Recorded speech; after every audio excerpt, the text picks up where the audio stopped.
ఉద్యోగ ఉపాధి అవకాశాలతో పాటు సమగ్ర అభివృద్ధి సాధ్యమవుతుందన్నారు మంత్రి అచ్చెన్నాయుడు.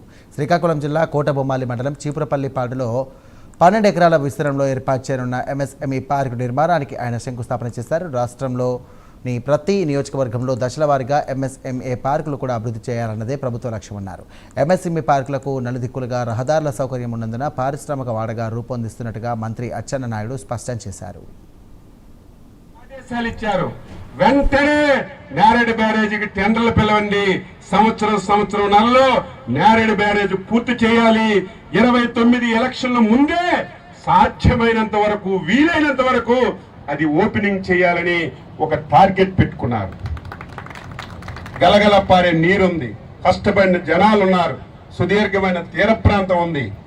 ఎందుకు ఈ జిల్లా అభివృద్ధి జరగడం లేదు? ప్రజల్లో ఒక మనస్తత్వం, ప్రజల్లో ప్రతి ఒక్కరిలో ఒక టెన్షన్.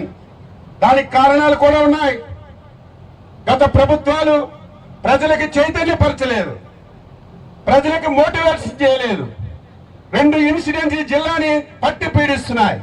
ఆ రోజు కలెక్టర్ శ్రీకాంత్ ఎక్కడున్నాడో మహానుభావుడు జిల్లాని నాశనం చేశాడు.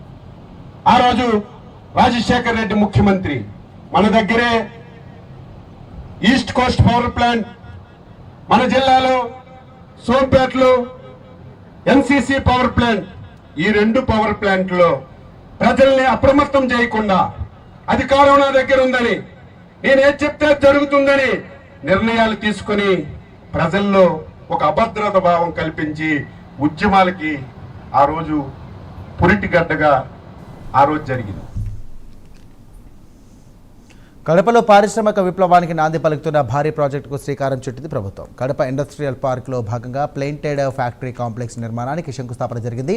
15 కోట్లతో మొదటి దశలో 50,000 స్క్వేర్ ఫీట్ విస్తారంలో నిర్మించనున్న ఈ ప్రాజెక్టు ద్వారా 25 పారిశ్రామిక యూనిట్లు అందుబాటులోకి రానున్నాయి.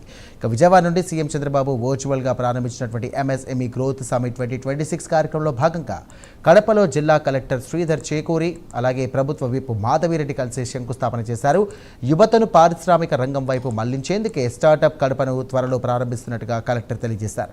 కడపను ఐటీ పారిశ్రామిక హబ్గా తీర్చిదిద్దడమే ప్రభుత్వ లక్ష్యమన్నారు మాధవిరెడ్డి.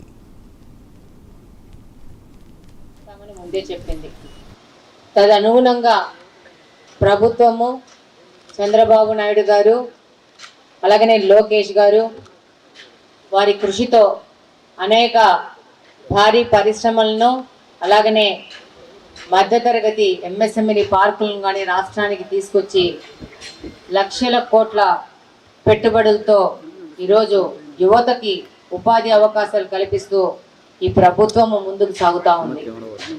రాయలసీమ ప్రాంతము వెనకబడడానికి కారణమైన ఈ ఫ్యాక్షన్ రాజకీయాల్ని మట్టుబెట్టడానికి ముందు రాయలసీమ ప్రాంతాన్ని ఇరిగేషన్ పరంగా అభివృద్ధి చేసి ఇక్కడి నుంచి ఉత్పాదక పెరిగితే ఆటోమేటిక్గా ప్రజలు ఈ యొక్క గొడవల నుంచి బయటకు వస్తారు, రాయలసీమ అభివృద్ధికి ముందుకెళ్తారని చెప్పేసి జిఎన్ఎస్ఎస్, హెచ్ఎన్ఎస్ఎస్, టీజీపీ లాంటి ముఖ్యమైన సాగునీటి ప్రాజెక్టులను తీసుకొని వచ్చి పూర్తి చేసి మన రాయలసీమ లాంటి